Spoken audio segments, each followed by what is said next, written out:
على رسوله الكريم أما بعد فأعوذ بالله من الشيطان الرجيم بسم الله الرحمن الرحيم ووصينا الإنسان بوالديه إحسانا حملته أمه كرها ووضعته كرها آمنت بالله صدق الله العظيم إن الله وملائكته يصلون على النبي يا أيها الذين آمنوا صلوا عليه وسلموا تسليما الصلاة والسلام عليك يا رسول الله وعلى آلك وأصحابك يا حبيب الله مولاي صل وسلم دائما أبدا على حبيبك خير الخلق كلهم هو الحبيب الذي ترجى شفاعته لكل حول من الأحوال مقتحم بلغ العلا بكماله كشف الدجى بجماله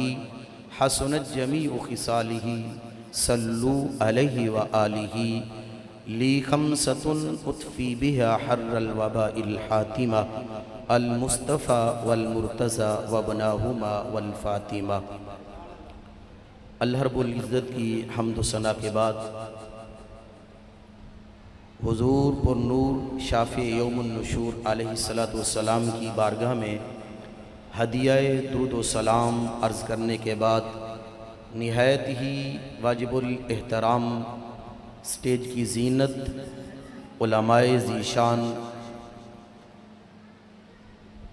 اور بالخصوص صد احترام کے قابل میرے محترم پیر صاحبزادہ محمد حبیب اوان صاحب زیدہ شرفہ اور محترم حضرت علامہ مولانا محمد نور سعید صاحب زیدہ شرفہ، آج کی اس محفل کے تمام رفقاء حاضرین و سامعین، دعا ہے اللہ تعالی ہم سب کی آج کی اس حاضری کو اپنی بارگاہ میں شرف قبولیت عطا فرمائے۔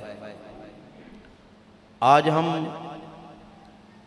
ایصال ثواب کی محفل پاک میں شریک ہیں اور مجھ سے قبل آپ نے حضرت علامہ مولانا قاری صداقت علی شہید صاحب کا خوبصورت خطاب سماعت فرمایا ہے، اور میرے بعد میرے مسلک کے عظیم عالم دین حضور قبلہ حضرت علامہ مولانا مفتی محمد شہباز رسول سعیدی صاحب زیدہ شرفہ اپنے خوبصورت انداز میں اور دل کو تسکین دینے والے خطاب سے منور فرمائیں گے۔ میں صرف صاحبزادہ صاحب کا حکم ہوا تو چند منٹ کی حاضری کے لیے آپ کے گوش گزار ہوں۔ دعا ہے اللہ تعالی ہم سب کی آج کی اس بابرکت محفل کو اپنی بارگاہ میں شرف قبولیت عطا فرما کر ہماری اس بہن کے درجات کو بلندی عطا فرمائے جن کے ایصال ثواب کے لیے ہم یہاں جمع ہیں۔ عزیزان محتشم، میں نے آپ کے سامنے قرآن مجید فرقان حمید سورہ احقاف کی آیت نمبر 15 کا ایک حصہ پڑھنے کا شرف حاصل کیا، جس میں اللہ تبارک و تعالی ارشاد فرماتا ہے وَوَصَّيْنَا الْإِنسَانَ، ہم نے انسان کو وصیت کی۔ اور یہ بات ذہن میں رکھیے کہ دین اسلام میں وصیت کا بہت بڑا مقام ہے، بلکہ قرآن مجید فرقان حمید میں اللہ تعالیٰ نے حضرت لقمان کے نام پر ایک پوری سورت نازل فرمائی، سورہ لقمان۔ اور سورہ لقمان میں حضرت لقمان کا اپنے بیٹے کو وصیت کرنا اللہ تعالیٰ نے خاص کر اس کا تذکرہ فرمایا ہے۔ اور ویسے بھی ہمارے دین اسلام کے اندر وصیت کو بہت اہمیت حاصل ہے، وصیت کا ایک مقام ہے۔ اور ان احادیث کو سامنے رکھتے ہوئے اور اسلاف کے طریقے کو دیکھتے ہوئے یہ بات ہم ذہن نشین کر لیں کہ ہم اپنی اولادوں کو وصیت کیا کریں، ذکر و اذکار کے ساتھ ساتھ انہیں اچھی تربیت کرنا، ان کو نصیحت کرنا، یہ بھی دین اسلام کا ایک حصہ ہے۔ اور اسی لیے فقہ کی کتابوں میں جب ہم پڑھتے ہیں وصیت کے متعلق پورے احباب احکام ہیں، پورے چیپٹر ہیں ان کے، کہ اگر ایک بندہ فوت ہونے سے قبل وصیت کر جائے تو اس کی وصیت پہ کتنا عمل ہوگا۔ تو وصیت کی ایک بہت بڑی اہمیت ہے، اور پھر یہ بھی دیکھا جاتا ہے وصیت کرنے والا کون ہے۔ اس بندے کی اپنی حیثیت کیا ہے. اور اس آیت میں اگر آپ غور کریں اللہ فرماتا ہے وَوَصَّيْنَا الْإِنسَانَ، ہم نے انسان کو وصیت کی. وصیت کرنے والی ذات اللہ کی ہے اور جسے کی جا رہی ہے وہ انسان ہے. اچھا یہاں پر آپ توجہ کیجئے، اللہ نے یہ نہیں فرمایا کہ ہم اہل ایمان کو وصیت کرتے ہیں. اہل ایمان کی وصیت کی بات نہیں ہو رہی، بلکہ اللہ نے لفظ انسان کہا ہے. چاہے وہ جس مذہب سے تعلق رکھتا ہو، جس عقیدے سے تعلق رکھتا ہو، جس فرقے سے تعلق رکھتا ہو، یہ اللہ کا حکم سب کے لیے ہے. فرمایا وَوَصَّيْنَا الْإِنسَانَ، ہم نے انسان کو وصیت کی ہے. اور وہ وصیت کیا ہے؟ وَبِالْوَالِدَيْنِ إِحْسَانًا، کہ اپنے والدین کے ساتھ حسن سلوک کرو، احسان کرو، اچھا سلوک کرو. عزیزان محتشم، والدین کے احسان پہ گفتگو کرے تو بات لمبی ہو جائے گی، کیونکہ آج ہم ایک بہن کے ایصال ثواب کے لیے یہاں جمع ہے. اللہ تعالیٰ نے ایک خاتون کو، ایک عورت کو، ایک ماں کو کیا مقام دیا ہے. اللہ تعالیٰ ارشاد فرماتا ہے ہم نے انسان کو وصیت کی ہے وہ اپنے والدین کے ساتھ اچھا سلوک کرے، احسان کرے.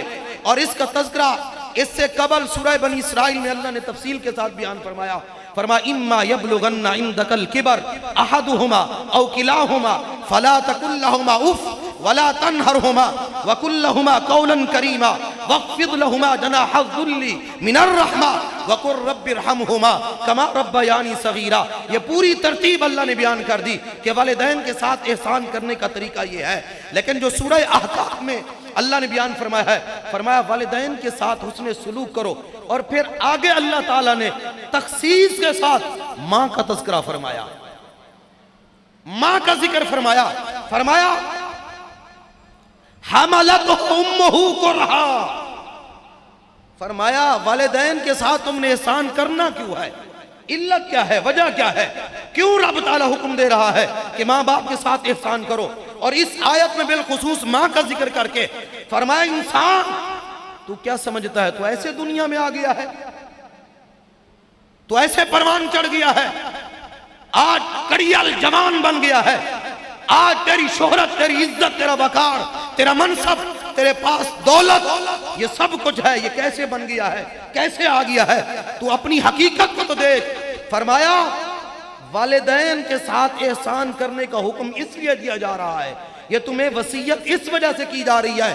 فرمایا حملتہ امہ کرہا، فرمایا تو سمجھتا ہے تیری ماں نے 9 مہینے تجھے پیٹ میں کس تکلیف سے اٹھایا ہے؟ اس درد کو سمجھتا ہے؟ سردی ہے، گرمی ہے، تیری ماں نے تجھے 9 مہینے پیٹ میں اپنے رحم کے اندر اس بوجھ کو اٹھائے رکھا. اس کا تصور کر سکتا ہے؟ آگے فرمایا وَوَضَعَتْهُ كُرْهًا، صرف 9 مہینے پیٹ میں بوجھ نہیں اٹھایا، فرمایا اس نے تجھے بڑی تکلیف کے ساتھ جنم دیا ہے. درد ذہ کی کیفیت کو سمجھتا ہے؟ تیری ماں نے کس تکلیف کے ساتھ تجھے جنم دیا ہے، اتنا کڑیل جوان بن گیا ہے. آج ان کیفیات کو ذرا تصور کر کے ذرا پیچھے دیکھ تو صحیح، تیری ماں کی کیا کیا قربانیاں ہیں. فرمایا کہ اس نے تجھے بڑی تکلیف کے ساتھ تجھے جنم دیا ہے. اور پھر آگے فرمایا حملہ وفصالہ 30 شہرا، فرمایا تیری ماں کا اپنے پیٹ میں بوجھ اٹھانا، پھر درد ذہ کی تکلیف کو برداشت کر کے تجھے جنم دینا، اور پھر دیکھا کہ 2 سال تک تمہیں دودھ پلانا.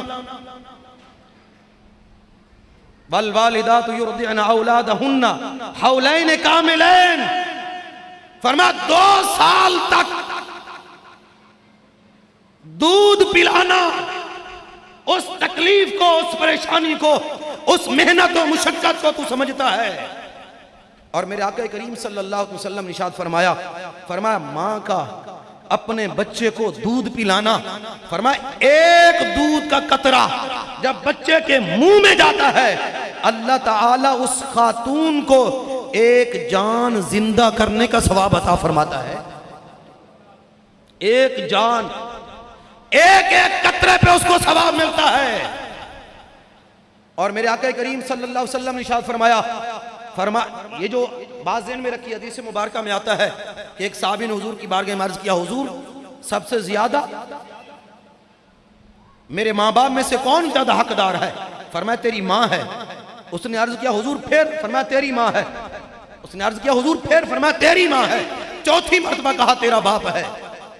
اور اس پر محققین نے لکھا ہے، فرمایا یہ بات ذہن میں رکھیے، جہاں بات آتی نا خدمت کی، وہاں ماں کا پہلا حق ہے۔ ماں کی خدمت بچے کے ساتھ، اولاد کے ساتھ بنسبت باپ کے زیادہ ہوتی ہے۔ فرمایا خدمت کے اعتبار سے ماں کا پہلا حق ہے۔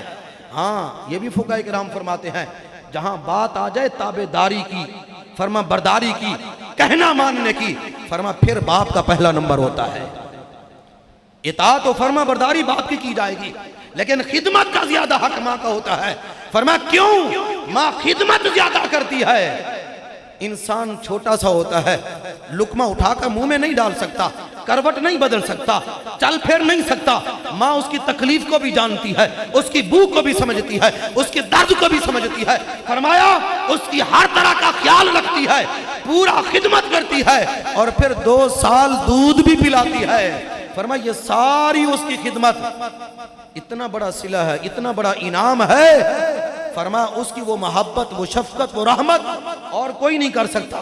فرمایا اب تو جوان ہو گیا ہے تو لہٰذا اب تیری خدمت کے زیادہ حقدار بھی تیرے والدین ہیں۔ ان کے ساتھ حسن سلوک کر، ان کے ساتھ اچھے طریقے سے پیش آ۔ اب محققین فرماتے ہیں، فرمایا اب اندازہ کیجئے کہ ایک قطرہ دودھ کا ماں کا اپنے بچے کو پلانا ایک جان کو زندہ کرنے کے مترادف ہے۔ اور بلکہ بہت ساری حدیث میں یہ بات موجود ہے، میرے آقا کریم صلی اللہ علیہ وسلم نے ارشاد فرمایا ایک خاتون جب اپنے بچے کو دودھ پلاتی ہے، اس کی خدمت کرتی ہے، وہ اس کے لیے ایسے ہے جیسے وہ میدان جہاد میں نکلی ہوئی ہے، جہاد کا ثواب پاتی ہے۔ یہ مقام، یہ مرتبہ ماؤں کو ملا اس لیے ہے کہ ان کی خدمت اتنا زیادہ ہے۔ اور پھر اللہ نے وصیت ہمیں اس لیے کیا ہے، فرمایا ان ماؤں کو، اس باپ کو بھولنا نہیں ہے۔ اگر تو کسی منصب پہ، کسی عہدے پہ، کسی شہرت پہ پہنچ گیا ہے اور تو سمجھے کہ اب میں کسی کا محتاج نہیں ہوں، مجھے ضرورت نہیں ہے، فرمایا نہیں، فرمایا والدین کے ساتھ تم نے مرتے دم تک احسان کرنا ہے، ان کے ساتھ اس نے سلوک سے پیش آنا ہے۔ اگر وہ حیات ہیں تو ان کی خدمت کر۔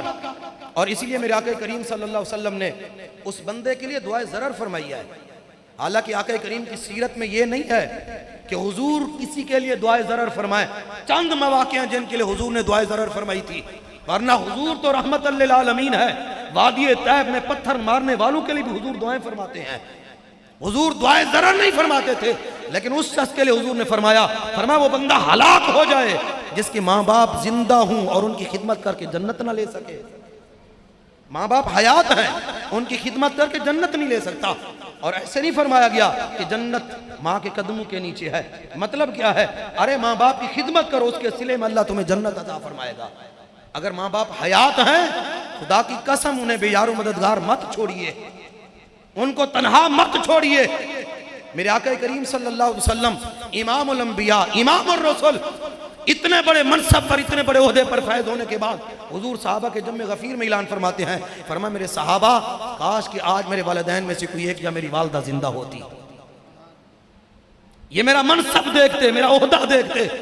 اللہ تعالیٰ نے مجھے کون و مکان کا مالک بنا دیا ہے، اپنا محبوب بنا دیا ہے، امام الرسل بنا دیا ہے۔ فرمایا آج میرے والدین میں سے کوئی ایک زندہ ہوتا اور مجھے دیکھتا، اور ساتھ یہ فرمایا یاد رکھو میرے والدین میں سے کوئی ایک یا میری والدہ زندہ ہوتی، فرمایا میں نماز عشاء پڑھ رہا ہوتا، نماز عشاء پڑھ رہا ہوتا، حالت قیام میں ہوتا، پھر سورہ فاتحہ پڑھ رہا ہوتا، فرمایا میری والدہ مجھے آواز دیتی، فرمایا نماز چھوڑ دیتا، ماں کی بارگاہ میں پہلے حاضر ہو جاتا۔ کی نماز ہے اور یہ لمبی تفصیل ہے کہ عشاء کا ذکر کیوں ہوا، یہ لمبی تفصیل ہے، پھر قیام کا ذکر کیوں ہوا، سورہ فاتحہ کا ذکر کیوں ہوا، لیکن میرے آقا کریم فرماتے ہیں میں نماز کو چھوڑ دیتا، اپنی ماں کی بارگاہ میں پہلے حاضر ہو جاتا، پہلے حاضر ہو جاتا۔ اب یہ پیغام ان لوگوں کے لیے بھی ہے جو آج نعوذ باللہ حضور کے والدین کے ایمان کے بارے میں شک کرتے ہیں، آقا کریم کے والدین کریمین طیبین طاہرین کے ایمان میں شک کرتے ہیں۔ ارے مصطفیٰ فرما رہے ہیں میری والدہ اگر مجھے آواز دیتی رب کی عبادت چھوڑ دیتا، نماز چھوڑ دیتا، قیام چھوڑ دیتا، سورہ فاتحہ کی تلاوت چھوڑ دیتا، ماں کی بارگاہ میں پہلے حاضر ہو جاتا۔ یہ میرے آقا کریم نے ہمیں تعلیم دیا ہے، ہمیں درس دیا ہے کہ ماں باپ کا مقام یہ ہے، ماں باپ کا مقام یہ ہے۔ اب اندازہ کیجئے نعرہ تکبیر، نعرہ رسالت، نعرہ تحقیق، نعرہ غوثیہ،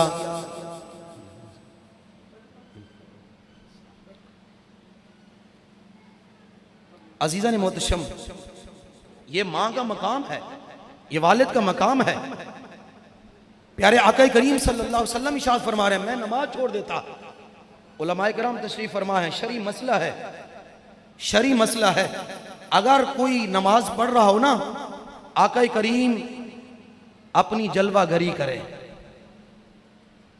آج بھی ایسے ہیں جنہیں حضور اپنا دیدار کرواتے ہیں، آج بھی ایسے ہیں جنہیں آقا کریم جاگتے ہوئے عالم رویا کی بات نہیں کرتا، عالم بیداری میں آج بھی جنہیں مصطفیٰ اپنا دیدار کرواتے ہیں۔ ہاں دیکھنا ہے نا، پھر قبلہ بابا جی حافظ خادم حسین رضوی کو دیکھو، داتا علی حجویری کو دیکھو، صوفی محمد افضل فقیر کو دیکھو، خواجہ اجمیری کو دیکھو، امام جلال الدین سیوطی کو دیکھو، امام بصیری کو دیکھو، جنہیں مصطفیٰ نے جاگتے ہوئے حالت بیداری میں اپنا دیدار کروایا ہے۔ اور یہ شرعی مسئلہ ہے، اگر آج بھی کسی کی قسمت جاگ جائے، نماز پڑھتے حضور کا دیدار نصیب ہو جائے یا حضور بلا لے، نماز چھوڑنے کا حکم ہے، نماز چھوڑ دو، حضور کی بارگاہ میں حاضر ہو جاؤ۔ اب اندازہ کیجئے جس کے لیے پوری کائنات کے مسلمانوں کو نماز چھوڑنے کا حکم ہے، وہ ہستی اپنی ماں کے لیے نماز کو چھوڑ رہے ہیں، وہ اپنی ماں کے لیے نماز کو چھوڑ رہے ہیں۔ ابھی بھی حضور کے والدین کے بارے میں شک میں پڑتے ہیں لوگ کہ وہ مومن ہیں کہ نہیں ہیں۔ یاد رکھیے، اچھا یہاں پر میں ایک اعتراض کا جواب بھی دیتا چلوں، صحیح بخاری میں حدیث موجود ہے، لوگ جس کو دلیل بناتے ہیں، دیکھیں جی بخاری میں آیا ہے حضور نے اپنی والدہ کے لیے دعا کے لیے اللہ سے اجازت مانگی، اللہ نے روک دیا، فرمایا محبوب آپ اپنی ماں کے لیے دعا نہیں کر سکتے۔ یہ دلیل دی جاتی ہے کہ حضور کو اللہ نے اپنی والدہ کے لیے دعا کرنے سے روکا۔ تو دعا جیسے قبلہ شیخ صاحب فرما رہے تھے، دعا کافر کے لیے تو نہیں ہوتی، مومن کے لیے ہوتی ہے۔ وہ نعوذ باللہ کہتے ہیں دیکھو اگر مومنہ ہوتی اللہ اجازت دے دیتا دعا کرنے کی، دعا کرنے کی اجازت دے دیتا، اللہ نے روکا کیوں ہے مصطفیٰ کو کہ محبوب آپ دعا نہ کیجئے ان کے لیے، اور حضور کو قبر شریف پر جانے کی اجازت عطا فرمائی اللہ کی طرف سے۔ اب دیکھیے اس حدیث کو سمجھیے ذرا، اس سے مغالطہ کھاتے ہیں لوگ، دھوکہ کھاتے اور دھوکہ دینے کی کوشش کرتے ہیں۔ بات رہی یہاں تک کہ حضور کو اجازت نہیں ملی دعا کرنے کی، امام جلال الدین سیوطی فرماتے اس کی وجہ کیا ہے؟ اور حضرت امام جلال الدین سیوطی نے میرے آقا کریم کے والدین کے ایمان پر جب پہلی کتاب لکھی نا، پہلی کتاب لکھی، اس کے انعام میں مصطفیٰ نے اپنا دیدار کروایا، امام جلال الدین سیوطی کو دیدار کروایا۔ آپ فرماتے ہیں وجہ یہ ہے اللہ نے کیوں روکا ہے کہ محبوب اپنی ماں کے لیے دعا نہ کیجئے۔ فرمایا دیکھو نماز جنازہ پڑھتے ہو، کوئی اگر چھوٹا بچہ نابالغ فوت ہو جاتا ہے، بچی یا بچہ، اس کے لیے جب آپ جنازہ پڑھتے ہیں دعا میں یہ نہیں کہتے اللہم اغفر لحینا ومیتنا وشاہدنا، یہ دعا نہیں کرتے، یہ دعا نہیں کرتے اس کے لیے، بلکہ کیا کہتے ہیں اللہم اجعلہ لنا فرۃ واجعلہ لنا اجرا وذخرا واجعلہ لنا شافعا ومشفعا، یہ دعا کرتے ہیں۔ فرمایا بخشش کی دعا نہیں کرتی، چھوٹا بچہ فوت ہو جائے اس کے لیے ہم دعا یہ کرتے ہیں یا اللہ اس بچے کو بروز قیامت ہمارے لیے شفاعت کرنے والا بنا. یہ دعا نہیں کرتے کہ اس کی بخشش فرما، بلکہ یہ کہتے ہیں یا اللہ اس بچے کو ہمارے لیے بخشش کا ذریعہ بنا. فرما کیوں؟ نابالغ بچے کے گناہ نہیں ہوتے. دعائے بخشش اس کے لیے ہوتی ہے جو بالغ ہو، اس سے گناہ ہوتے ہیں، اس کے گناہ ہوتے ہیں. اس کے لیے ہم کہتے ہیں اللہم اغفر لحینا ومیتنا وشاہدنا وغائبنا. اس کے لیے کہتے ہیں.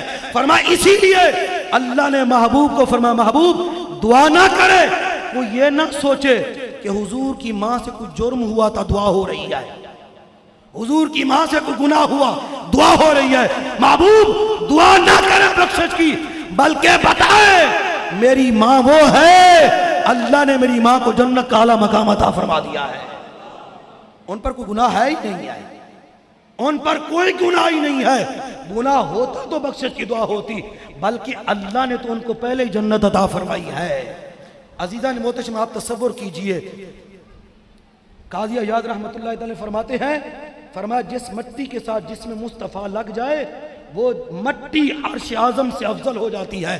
جس شکم اطہر میں مصطفیٰ 9 مہینے رہے، اس ماں کا کیا مقام ہے، اس ماں کا کیا درجہ ہے. تو عزیزان محتشم اب دیکھیے حضور ماں کے لیے نماز چھوڑنے کا ارشاد فرما رہے ہیں، تو اس کا مطلب یہ ہے کہ ماں باپ کا مقام کتنا بلند ہے. تو عزیزان محتشم اگر حیات ہے تو ان کے ساتھ احسان یہ ہے ان کی خدمت کریں اور اللہ سے جنت لے لیں. اگر دنیا سے چلے گئے ہیں بہترین احسان یہ ہے پھر ان کے لیے دعائیں بخشش کریں، ان کے لیے دعائیں بخشش فرمائیں، ان کے لیے دعائیں کرتے رہیں، اور اللہ وہ تمہاری دعائیں تحفہ بنا کر قبر میں عطا فرماتا ہے. حدیث پاک میں آتا حضور نے فرمایا صحابہ جو حیات ہیں ان کو تحفے دیا کرو، جو دنیا سے چلے گئے ان کو بھی تحفے دیا کرو. صحابہ نے عرض کی حضور جو حیات ہیں ان کو تحفہ دینا سمجھ میں آتا ہے، جو دنیا سے چلے گئے ان کو تحفہ دینا سمجھ میں نہیں آتا. حضور نے فرمایا الاستغفار لہم، ان کے لیے بخشش کی دعائیں تم کرو، اللہ دعا کو تحفہ بنا کر قبر میں عطا فرماتا ہے. آج ہم اپنی بہن کے لیے دعا کرنے کے لیے بیٹھے ہیں اور دعا ہے اللہ تعالیٰ ان کی کامل بخشش فرمائے اور ان کے درجات بلندی عطا فرمائے. وآخر دعوانا ان الحمدللہ رب العالمین.